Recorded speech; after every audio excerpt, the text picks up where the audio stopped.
Hi, I'm David Porter, author of 5 Minutes to Live. Just a few housekeeping notes about this video series. First, if you want to purchase 5 Minutes to Live, the link is in the description below, as well as my Facebook and Twitter links. In this video series, we're going to read through 5 Minutes to Live, chapter by chapter, releasing a new chapter each week. If you didn't start with video number 1, go back and start there. I know every YouTuber says this, but please subscribe and hit the bell so you know when the next chapter is released. And if you're enjoying this journey, please share this link with your friends and family. This book has a lot of footnotes. I'll post them in the description so you can see where I got the information or the Bible verses. I'll also put a note on the screen so you know what number the footnote is. Finally, I've got a new book on the way. It's called 60 Seconds of Silence. I'm really excited about it.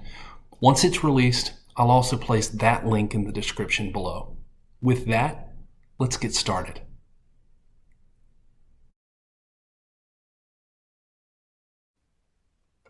"5 Minutes to Live." Prologue. My eyes explode open. It's an unusual feeling, like being torn from a lifelong coma. My ears are ringing and my head is pounding, and I have no idea why. Desperate to figure out where I am and what's going on, I try to look at my surroundings, but the pain is unbearable. I gasp as each shift of my weight, each movement is torture to my body. All I know is that I have to keep going. I must save her. My face is pressed into sun-bleached pavement. It's a colorless gray and warm to the touch. I can smell dirt and exhaust fumes. Shifting my weight again, trying to roll over, every muscle groans and spasms. I'm stiff from physical exertion. Bruises cover my body, and for some reason, there's blood all over me. I must save her.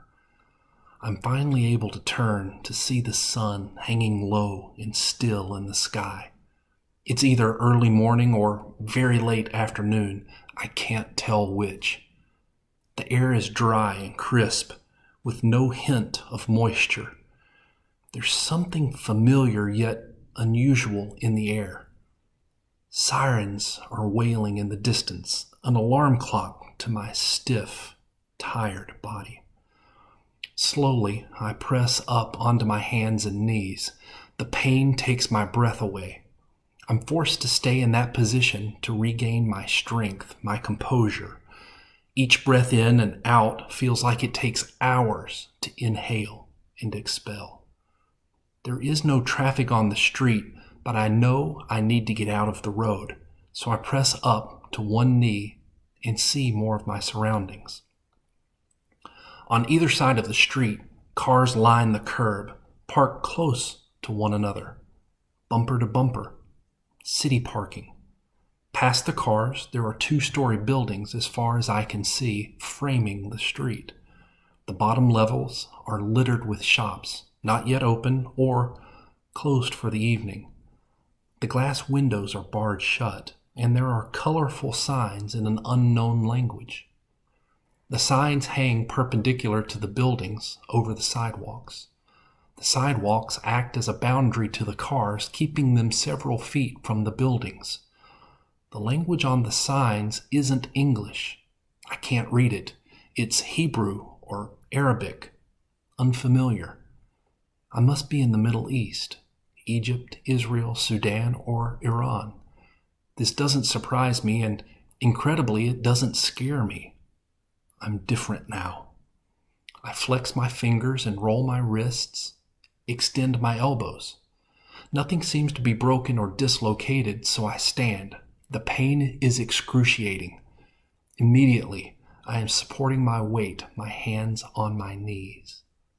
Something in the air reminds me of camping as a kid. S'mores, stories around the campfire, smoke. Smoke is in the air.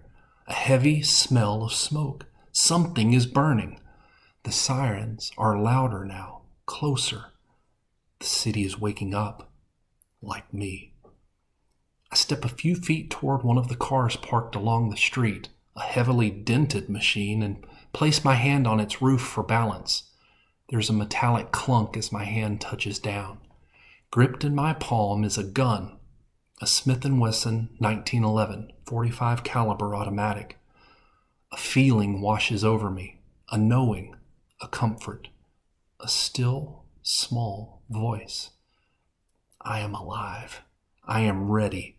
No matter what comes at me, there is no weapon, no enemy formed against me that can prosper against me. Nothing can stand in my way. I am undefeated. I am more than a conqueror. I choose to win. I choose to fight. I say a quick prayer under my breath, thanking God for His protection and asking for His help. I can't explain it, but in some way, I know I am still alive because of Him. A knowing. Somehow, I know to check my pockets. There, I find a couple of cell phones with no power and broken screens, a visitor's pass to somewhere, 2 wallets, a woman's small wallet and mine, and incredibly, I see that I am also holding a tube of lipstick. I notice my shoulders feel heavy, weighed down, and I realize I am wearing a bulky backpack on my shoulders. It's clipped securely across the front of my chest. The black smoke billows. It's incredibly close. Something is burning. The sirens scream incessantly and loud. They are close. People start spilling from the buildings and into the streets. Families, men, women, children. Not American, not Caucasian, not happy. I begin to realize I am the cause of all of this. Panicked screams fill the air. English screams. A woman's screams. I see her now running toward me from the opposite direction of the smoke. Matt! Matt! Matt!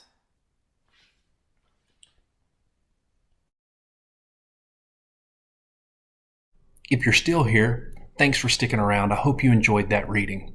If you want to purchase 5 Minutes to Live, the link is in the description below, and you can find my Facebook and Twitter links there as well. Drop me a line. Please subscribe and hit the bell so you know when the next chapter is released, and if you're enjoying this, please share it with your friends and family. Thanks so much, and I'll see you next time.